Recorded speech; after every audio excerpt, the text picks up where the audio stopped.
सीताराम। जोर से बोलो और जोर से बोलो। इसलिए शिवपुरी के पागलों, हम एक बात आपसे प्रार्थना आज की कथा के प्रारंभ में करना चाहेंगे। आप जितना बाहर का रंग रूप संभालते हो, काश उससे आधा भी यदि अपने अंदर के विचारों को शुद्ध कर लो तो आपका जीवन परिवर्तित हो जाए, जीवन जीने का ढंग बदल जाएगा।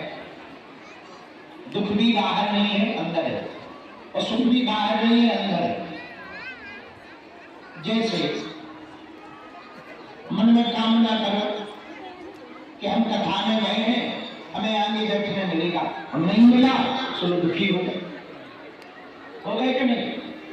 और मन में विचार किया तो चाहे जहां बैठने मिल जाए सबसे लास्ट में, पर कथा सुनेंगे और धोखे से तुम्हें आगे मिल जाए तो तुम सुखी हो जाते। हमने तो ये सोचा था हो ऐसा है। मन जिसे स्वीकार कर लेता है वो सुख हो जाता, मन जिसे अस्वीकार कर लेता है वो दुख हो जाता। एक बार दो महात्मा वन में रहते थे, जंगल में। तूफान आया तो वापस आए, झोपड़ी में रहते थे। तूफान में आधी झोपड़ी उड़ गई। जब आधी झोपड़ी उड़ गई तो दोनों महात्मा वापस लौटे, बोले चलो भाई तूफान बहुत तेज आया, देखते हैं अपना बचा कि नहीं। आधी झोपड़ी उड़ गई तो एक महात्मा हंसे और एक रोए। तो किसी ने पूछा कि तुम हंस क्यों गए?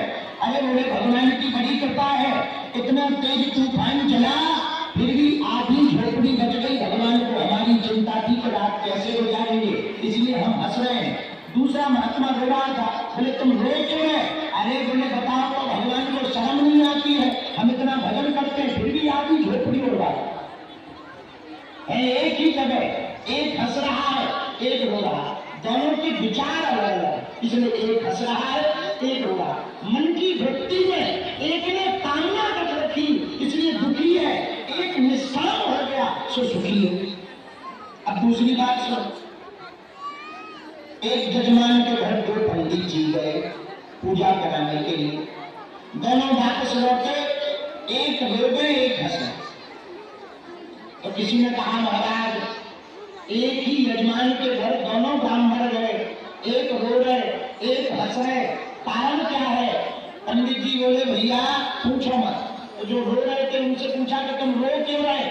बोले महाराज हम जिस यजमान के घर गए थे वो बड़ा अमीर आदमी है, हमने सोचा 5,000 रुपया दक्षिणा में देगा, पर निकम्मा कंजूस निकला 50 रुपया दिए, इसीलिए रो रहे हैं। और दूसरे वाले से पूछा कि तुम हंस क्यों रहे हो, क्या तुम्हें ज्यादा मिल गए? बोले नहीं मिले तो हमें भी 50 ही है, पर हमने पहले ही सोच लिया था है जरूर अमीर पर महाकंजूस से 5 रुपया देगा, पर 50 मिल गए इसलिए हंस रहे। बताओ दोनों एक ही जगह गए, एक खुश में है एक सुखी है एक दुखी है। किसके कारण?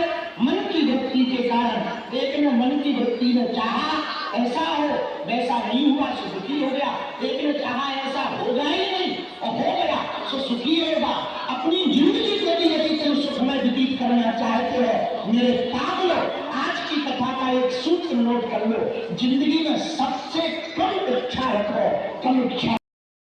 तो भगवान की दया है तो तुम्हें भारत का बना दिया, भारत का नाम मान लो चाइना का मनुष्य बना देते, क्या करते? चीन चौं चाइन चौं चमन चमची यही करते।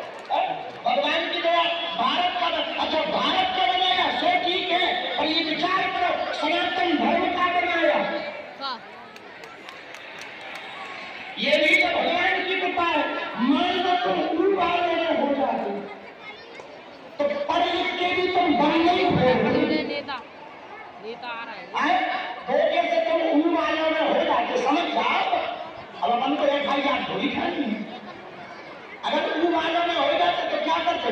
एक बात को देखो पक्की है तो भैया ये भगवान की तुम पर बड़ी कृपा है कि मनुष्य तन दिया, भारत जैसा वतन दिया, सनातन सा धर्म दिया, मध्य प्रदेश में जन्म दिया, इससे बड़ा क्या सौभाग्य हो सकता है? अच्छा ये तो कृपा है ही है। सनातन धर्म में जन्म दिया, मनुष्य तन दिया, भारत सा वतन दिया, मध्य प्रदेश में जन्म दिया। विचार करो, शिवपुरी में है ये और बड़ी बात, जहां भदैया कुंड है, जहां बाण गंगा है, जहां राजराजेश्वरी बगलामुखी माता है, जहां खेड़ापति हनुमान जी है, जहां बड़े हनुमान जी है, जहां बिलैया कौन मंदिर माता जी है, सही बोल रहे?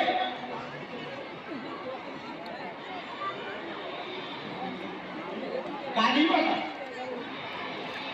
तुम लोग ने हमारी कथा ना गड़बड़ करा देते, यही से बच्चन के चक्कर में कोई फर्क नहीं है। हाँ, बाल बच्चन की गाती बड़ी लगाते फांसी। चलो, ये भगवान की बड़ी कृपा भैया कि जो भगवान ने दिया वो कम नहीं है, इतने में संतुष्ट रखो। एक आदमी हमारे पास आया, हमका रो क्यों रहा? बोले गुरुजी जूता नहीं, हमका जूता पहने तो आदमी धसुपुरी का नाम धचंगी का, हमका जूता पहने तो बोले गुरुजी जूता तो है पर कंपनी के नहीं है, एडिडास। हमका खतरी के बड़े जूतों की कमी, कोई भी कांड कर जूता ही जूता पड़े और बाल भर